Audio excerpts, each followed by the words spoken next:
I think we're ready to go. Hello, my name is Lynn Stanley, and I serve as the Curator of Education at the Provincetown Art Association and Museum.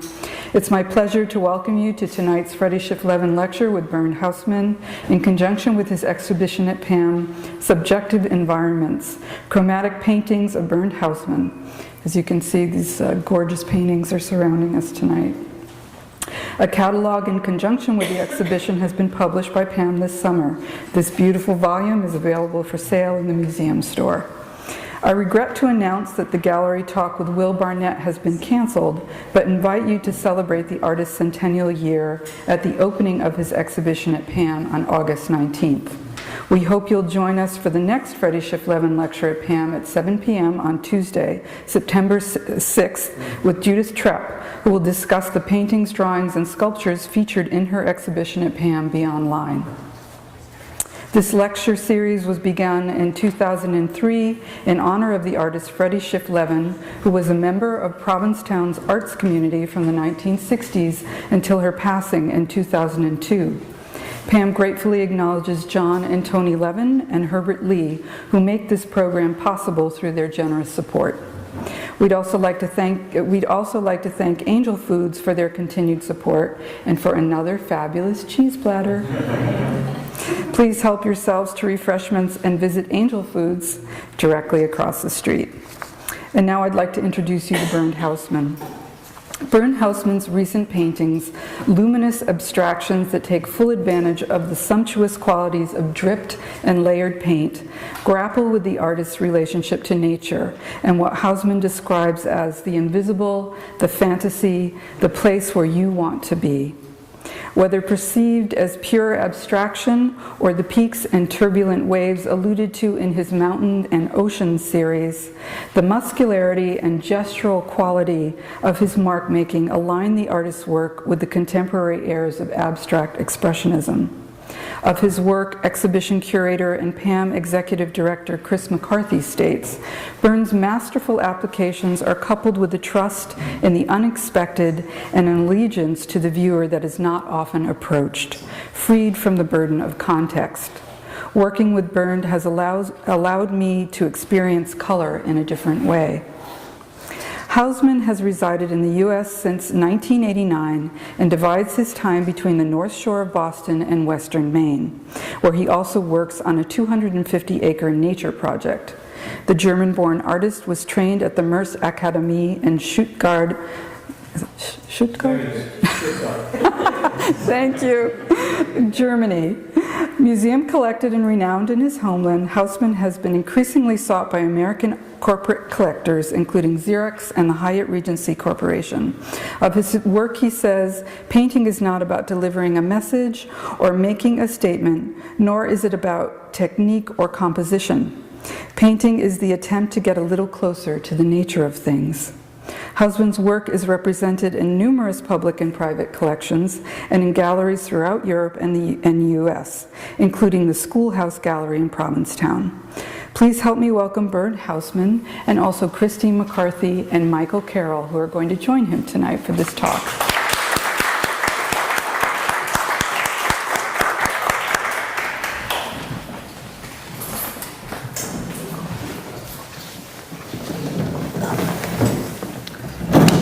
Thank you, everybody, for coming. This has been a wonderful project for me in that Bernd is inspired by what a lot of Provincetown or Outer Cape artists are inspired by, the landscape, the seascape, and his interpretation is very different from a lot of what we see, and that's why I'm very attracted to it.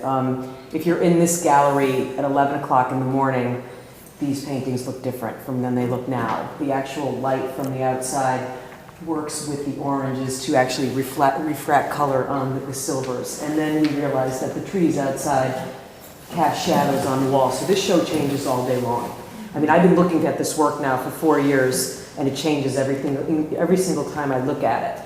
And as Lynn stated, Bernd has really helped me look at color in different ways by looking at how it's applied, how it's removed. One of these days I'll actually wear color, but I'm not quite I'll get there soon, but not yet.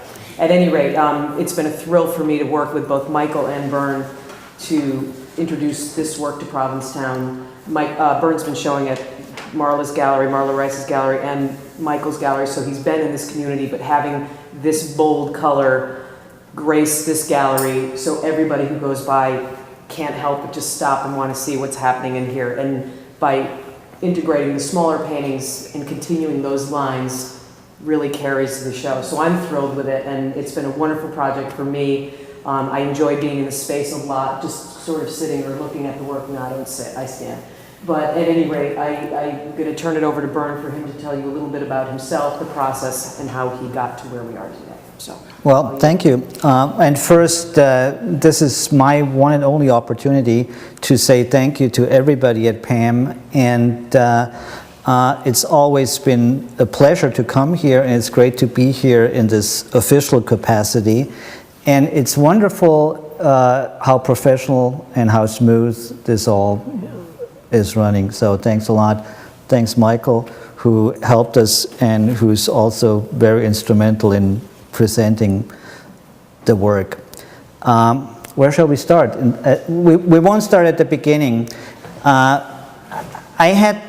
did this talk about 6 weeks ago at the Art Institute of New Hampshire. And while I was driving up there, there was this beautiful program on one of the public channels, and it was Beethoven's Fifth Symphony. And it's called the Pastoral. And Beethoven, in his time, talked about nature in his way, with his voice, which is music. And I thought, what a great way to coming into that lecture that I was supposed to do. And I started that lecture exactly with those words that I'm choosing now. And the students didn't respond at all. There was zero reaction, and I thought, well, I missed. What did I do wrong? I missed out somehow.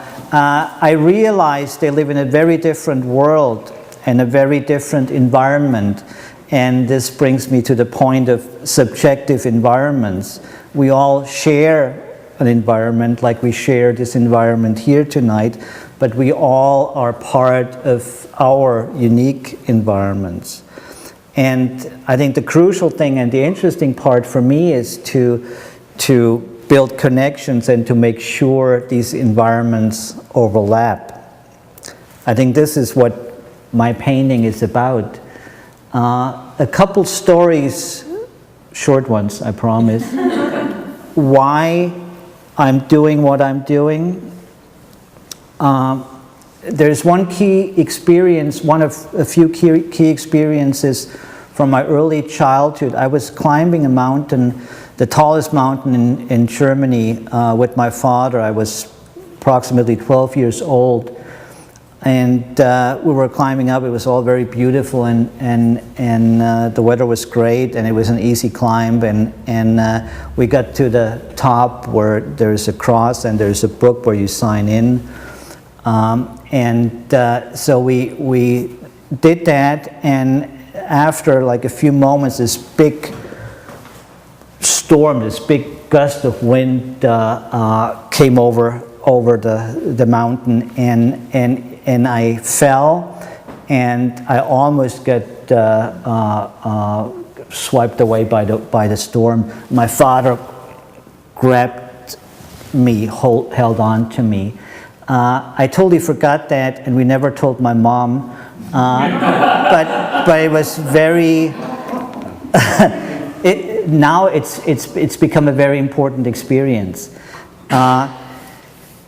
How directly this affects my work, I don't know, and I don't want to go too deep into this, but it's a very primal and a very direct nature experience. Like my thing with Beethoven was, in his time, nature was perceived completely different.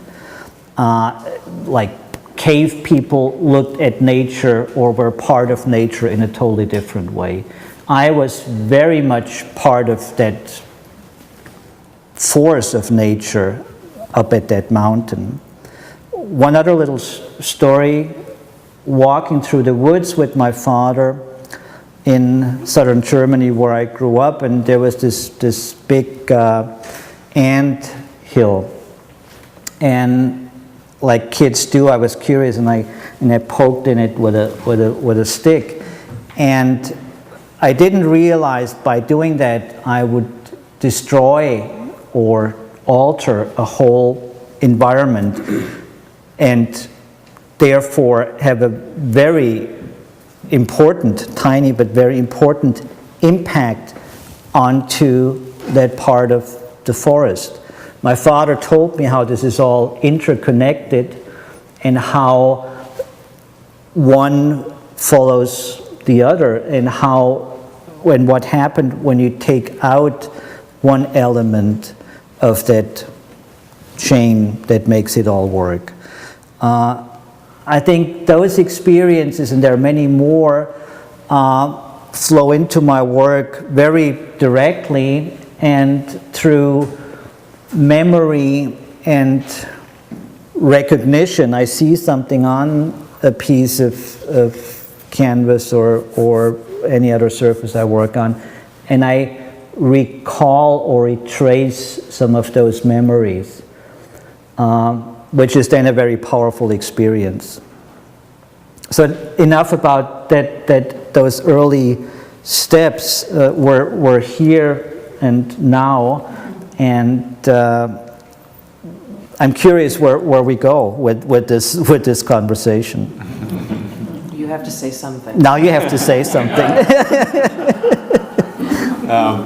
My temptation is always to be really coarse, because I come from the retail gallery world to the work. But I think that just listening to Chris and Bernd, I can tell you that one of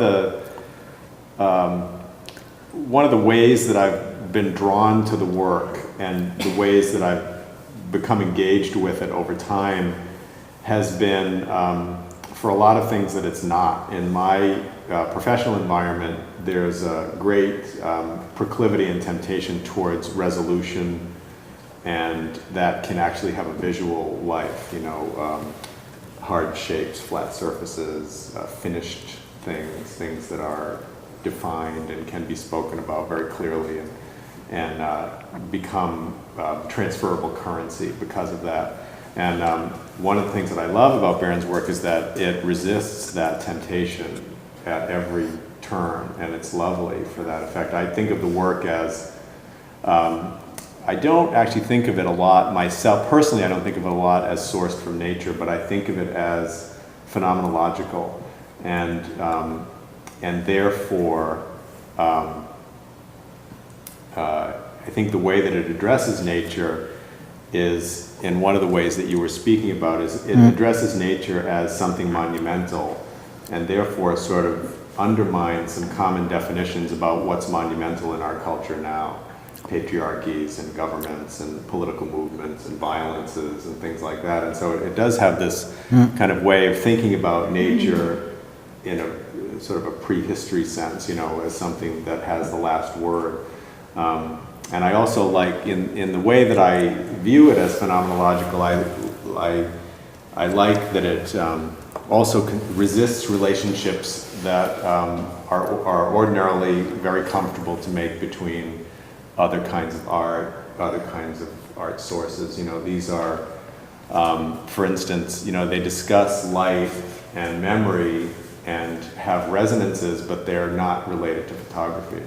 They have life, but they're not living documents. They're not historical records necessarily, unless they're records of his gestures at a certain period of time. And so, there's something that you wrote, I think, in one of the text pieces about the show that has something to do with art. A lot of his art is about what it's not. And I always was very miffed by that statement. I thought, well, that's weird. But it is a lot for me, because I think of it as a phenomenon, or my relationship with it is this phenomenological relationship. It is a sort of a pulse of presences and absences in the work. What's present, what's absent, how does that feel? Like it's not figurative, for example, and yet it has skin at times. you know, and it's made from gestures, but they don't particularly appear to be gestures that refer to the human body. It's not landed like a landscape, but it could appear to be a place. And so, you know, it's really, for me, these are paintings of what paint can do, period, you know, and for that, they're very beautiful and, you know, raise continual questions and then are changeable in the way that Chris was talking about. And so, you know, so that is a lot of fun for a long time, you know, to be able to be with art like that, right? I think, thanks for, I think one important part that you're talking about is how do people look at the work. I mean, it's always, of course, there's the author, and there's some story that the author wants to convey. But I think the greatest goal for me is to share direct memory or indirect memory. When I say indirect memory, I think it's also like a genetic memory. And at the same time, try to get you, the viewer, become part of that in a way that you bring in your memory, and there's this dialogue happening, participation, if you will. And that's my attempt anyways in all the work. Sometimes I try that with different surfaces. You can't help the natural environment, and the environment of that space will always be part of that painting just because of that surface. In other pieces, I leave a lot of open area, open space for you, the viewer, to fill. Part of the other reason why I'm so attracted to the work is the way he mixes surfaces. So the silver paintings are painted on canvas. This little orange painting is painted on glass. The one next to it is painted on aluminum, and the ones on the other side are painted on acrylic. So the idea of how paint works with different surfaces and achieves different feelings, like the silvers almost feel like that they're, like Michael said, like a skin, like they're almost boiling in a way. And then the almost shiny effect that you get from the orange and the green, which are on aluminum, yet the interchanging of materials has also been very attractive to me in terms of how he does that. The little tiny one, little green one is painted on steel. But just the way he can achieve texture, rhythm with all of the different materials and using very, you know, one color or two colors, or is to me is just, it was one of the things that I just wanted to keep learning more about, and how he actually could do this and achieve such different feels. And typically we would look at these series individually, but when we wanted to do the show, we decided to integrate these series and see how they would work together, how the silver would work with the oranges, how the Goethe series, which is in the other side of the wall, would work with the silver and the green and the orange, and then putting some of the little ones in there that were part of the Mountain Ocean series, but still actually mixing the work together to see how it would feel. And because of the commonality of line, texture, color, I'm thrilled at the way I see them now integrating with the other pieces. And that's been one of the great joys of us moving the work around for hours and hours and hours.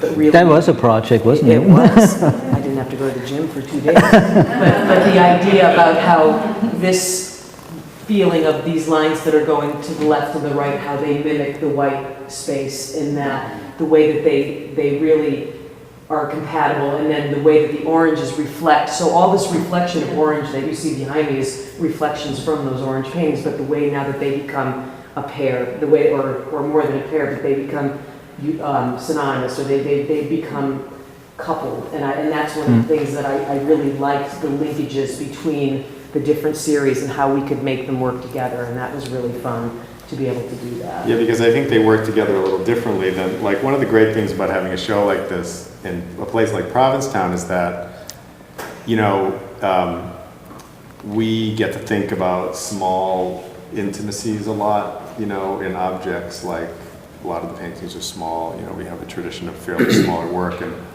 so the requests that smaller objects make of us to see them are often about softnesses, generosities, and intimacies, sort of honing yourself down to some quiet place. And I think these things are obviously they have this whole thing about light and color that Chris was talking about, but to me they're very related to temperature and sound. Like they really vibrate, and the frequency that these things are like moving at is really high and big. So you take these small requests that an artist makes of the viewer towards the object, and just sort of magnify it. Turn up the volume and magnify it a lot, and get to look at it in a gallery and sort of see what that feels like. Because in a way, you could almost say that Bernd is not particularly dealing with issues about scale, and that's only because we've been to this. The outcomes are very much about scale, but he just makes work all the time. He's really very prolific, and so it didn't seem to me frenetic or sort of that kind of desperation that you see in some people's studios.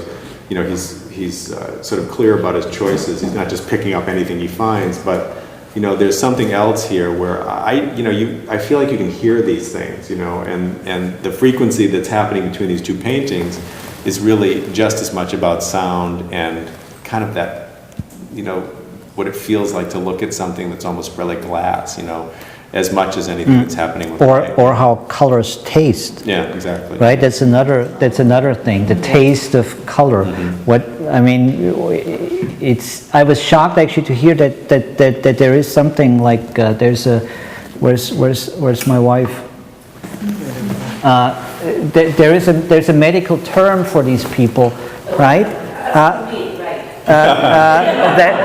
Well, she's an MD. She's got to know. The basic idea is that people, as you connect things with sound, there's people that connect visuals with taste, and I've always done that. And certain colors always tasted. I'm not in the Van Gogh way, but taste different. They feel different. They sound different.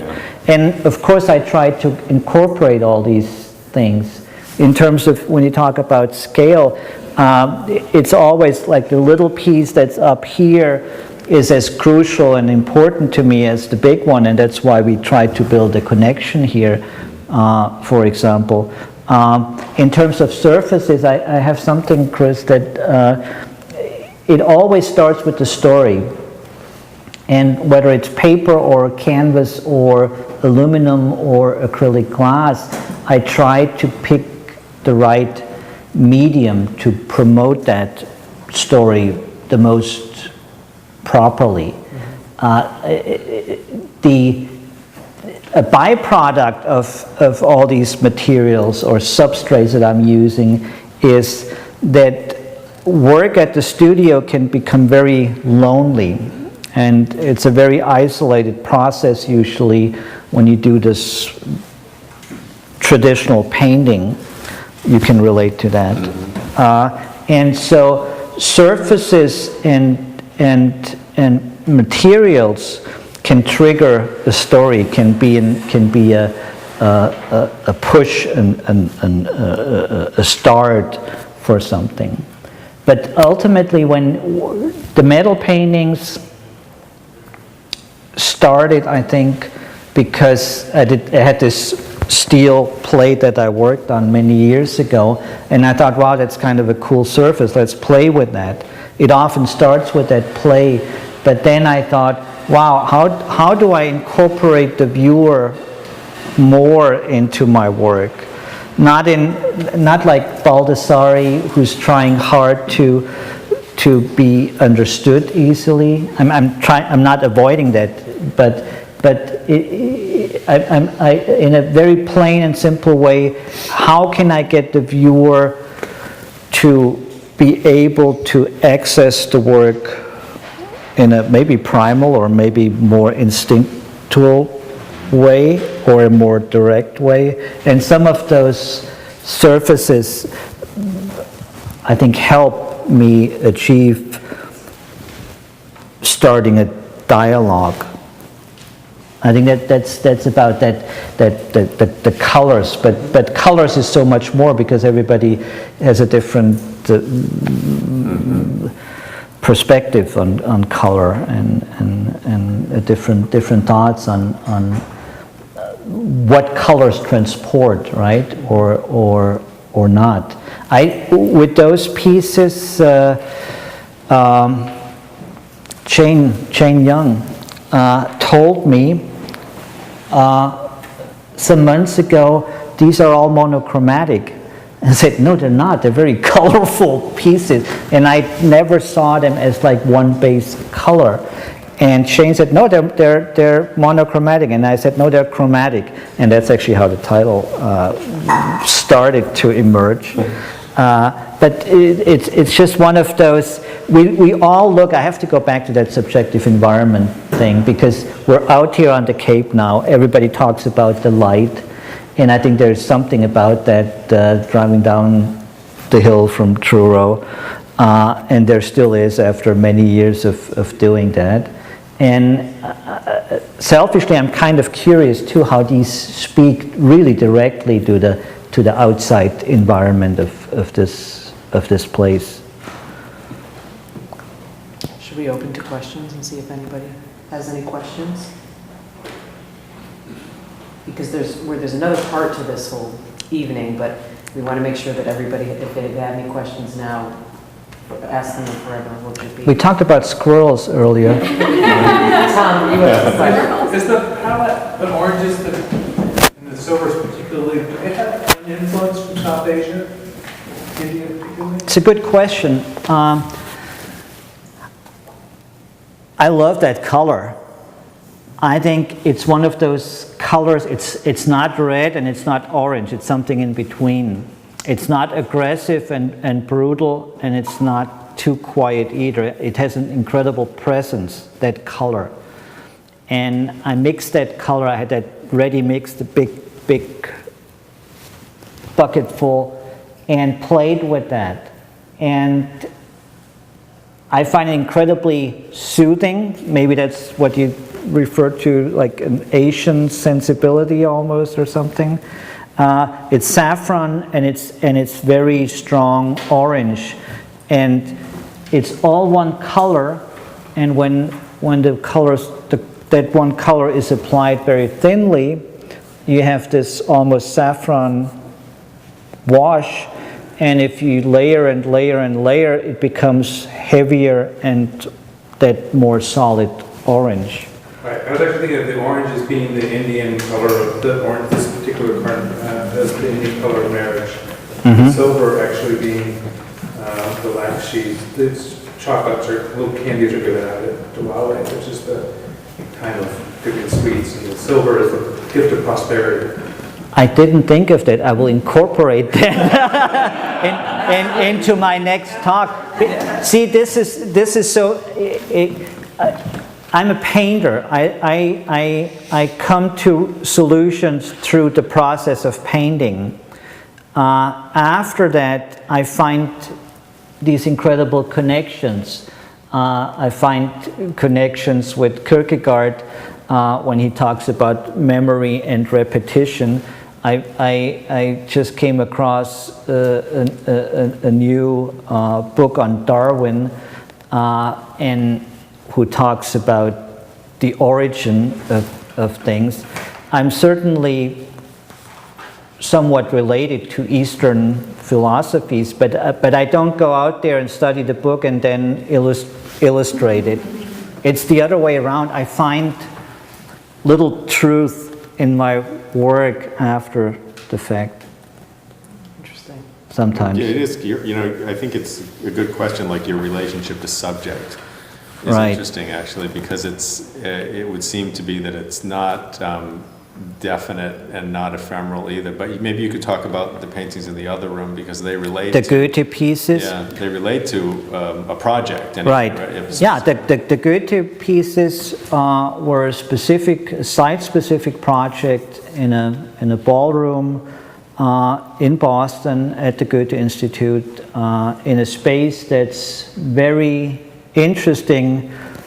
Interesting is a good word because it was a mix, or it is a mix of all kinds of styles, and it's a very romantic space, but there are also kind of like mismatches of art history. There's a little Biedermeier, there's a little Rococo, there's early classic period.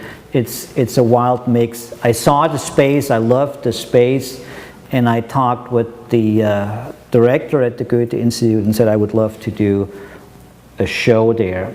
And he said, well, don't mess up the walls because they're all like historic. And it's very elaborate plaster work, and there's wall paintings, and my curiosity was, how do these pieces that I did specifically, that's why these unusual shapes and they fit into these architectural spaces perfectly. And on top of some of those, you see paintings, wall paintings with the little shepherd with the flute, or some naked girls in nature, and some guys dressed with cylinder and black outfits. And I thought, what happens if I put my work into that space? And there's actually a book and a documentation of that exhibit.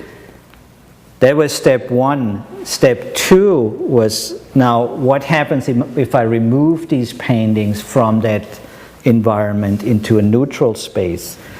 And well, you don't have to see the other version, but it's interesting for me to see the second presentation in a neutral environment, because the size of the pieces was clearly dictated by the environment of that ballroom. I think they have.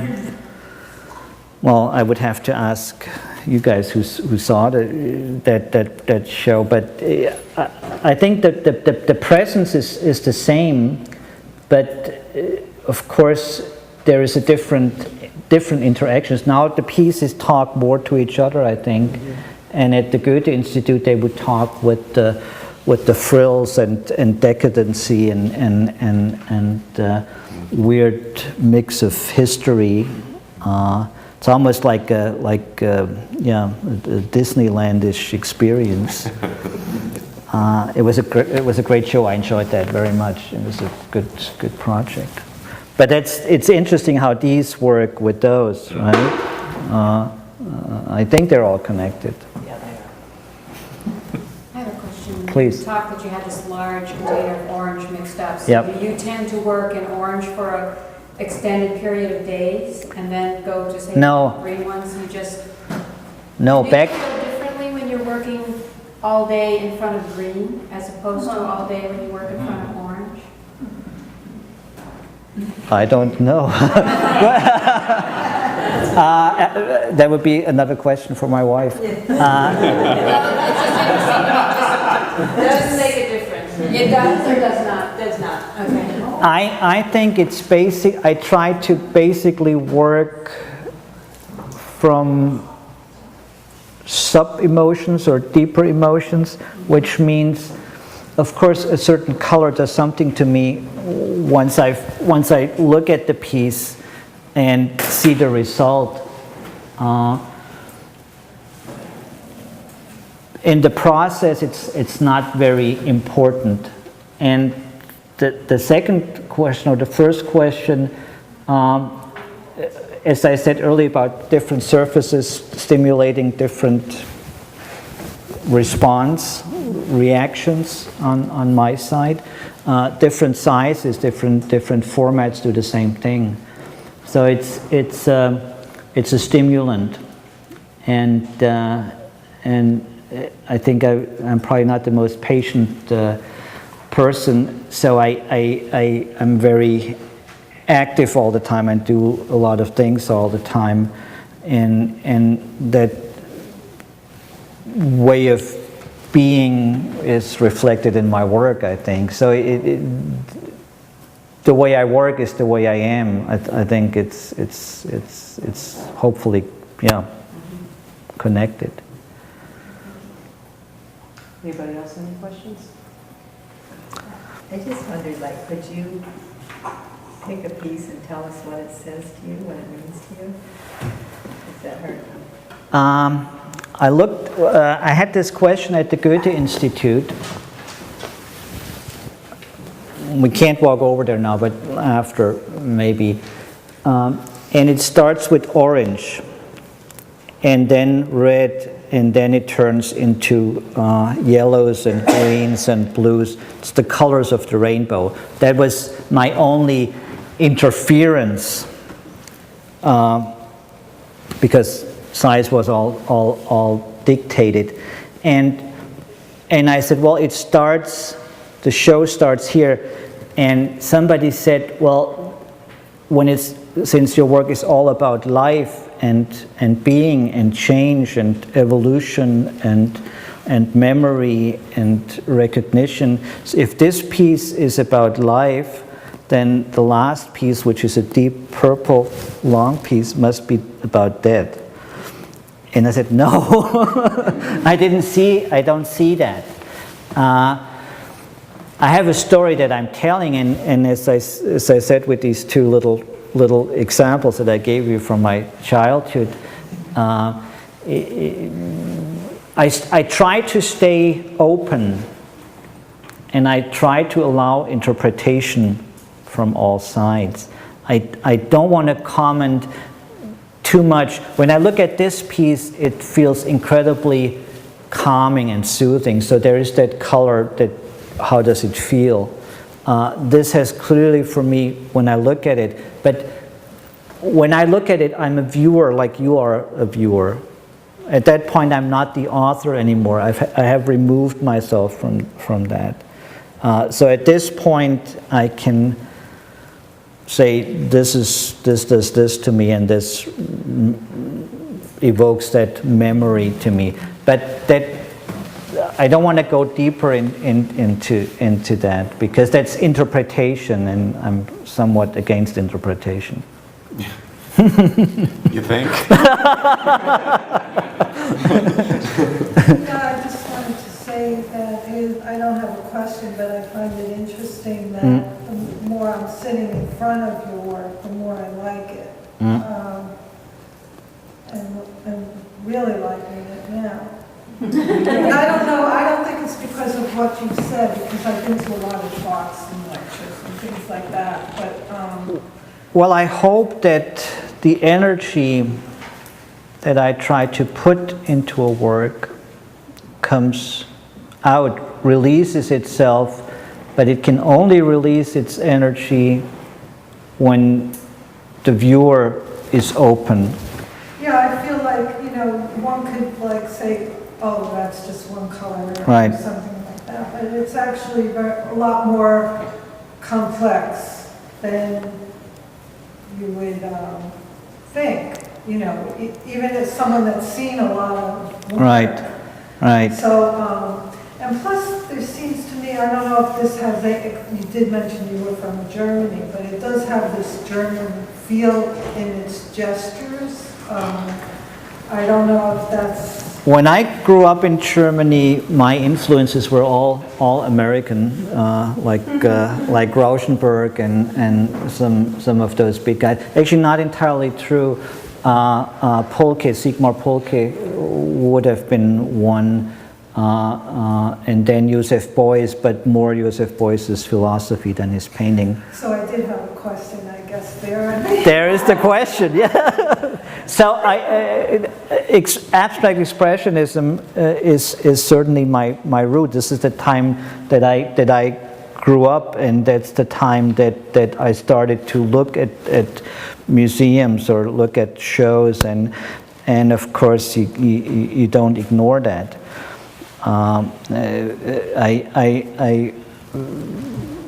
yeah, I clearly have this memory of Western tradition of painting, even though my curiosities might be somewhere else, but my history is clearly there. Thanks for your comment. Yeah, I appreciate that as well too, because believe me, we do 38 shows here a year, and probably a majority of them are very representational, and people can walk by and yes, this is a boat, and this is this. Oh, it's so refreshing. It is, thank you, and that's how I feel in being able to bring this here, because you have to sit with it, and you really have to pay a little bit more attention than just kind of breezing through and out, and so thank you for saying that, because that was very much the intention from the curatorial perspective. So. Well, what's nice, I mean, part of that I think is that, there's an absence of symbols in the work, like there's where, if you think about like what we do all the time now, we have created sets of symbols that become languages of exchange that we just Or cliches. sort of toss back and forth in the atmosphere of the world, and without these symbols, even though the mountains are sort of recognizable glyphs or marks, these are in the absence of those recognizable symbols, you get to appreciate these things differently, and they become become more what they are, which I think I'm more interested in than for example any particular color that he uses. I'm more interested in something else than any particular color he uses, which is, I think that they're very courageous paintings. I think they're very strong and courageous paintings because it's really hard to make an investment in one color for a whole painting. It takes great strength to do that, and it takes great strength to leave things out of a painting. Where there's such a temptation to make something, iconic or symbolic out of it, or some way to make it into an object, or to make it into a story, to make it into something else, So I think that's really cool about them. You get to see that without something really recognizable standing in front of you telling a story, I was just going to say, like, the first time I walked in this room, I thought, wow, what is this? It was just so overwhelming. And the size of it, the orange in particular, I just loved it. And it looked, just so joyous and free and so different than what we usually see. It was like mind expanding and a very nice experience. I'm so glad you have it. Good, thank you. Thank you. Well, the other part, Bernd is not just a painter. He also experiments with, he's a printmaker, photography, but he also experiments with doing short films. Or are they movies? Are they digitals? I don't know really. I don't even know what the term is for that, but we have a few. Yeah, they're very short, but we have them in the other room. So if you want to. Before we do that, can I just grab this book and ask for your attention for like 2 more minutes? Sure. Because I want to say a couple things about each piece. It's 5 very short videos.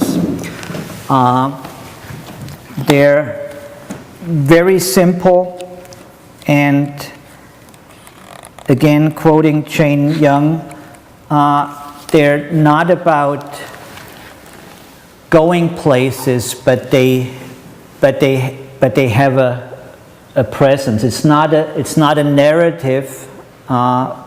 And it's not about going places, but hopefully they take you someplace.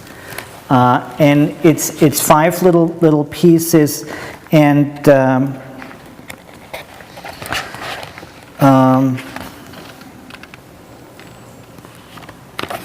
they should be in here somewhere, right?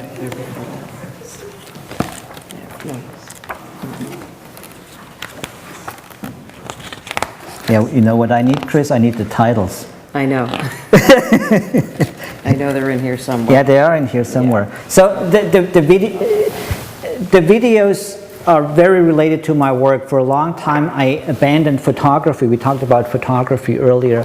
I abandoned photography because I felt I can't do both at the same time. And what if I start doing photography now? People think I'm a painter, and now people think I'm a photographer. And now I feel these different media connect, and I don't care anymore whether there is a direct connection or not. I feel it's all connected as soon as I try very hard to get deep and authentic. There's one little video that's called Opening, and you see the titles. And that video I shot about 10 years ago in Miami at Art Basel, Miami. And it's the entrance hall of the Delano. And I was just overwhelmed by the space, and I thought it was so cool, and that big curtain, and I just shot the video. And after editing the video after many years with Annie, I saw something different. I saw something moving and transcending from one into the other. So this is Opening, and then Everything is the same. I love that title because, of course, we hope that everything is different, but ultimately, I hope there is a connectedness, and I think that's what I mean with that. In Search of Origins, we talked about Darwin briefly, and that's a very simple little piece. That's the only one without sound, actually, and it's when you look closely, you see something. When you just walk by, you don't see it. These videos are very slow. They're not about like how videos are shot, like music videos are shot now. And so Search of Origins is the newest one, actually, and we shot that up in Maine at our property, which Lynn talked about earlier, the nature project, the nature piece. Memory and repetition, there comes a quote by Kierkegaard, because memory and repetition is a lot what happens in my work. The middle of time, that's kind of a brutal one, and to me, it reminds me somehow about the beginning of time. And so it's the middle of time because we're always in between. Thanks.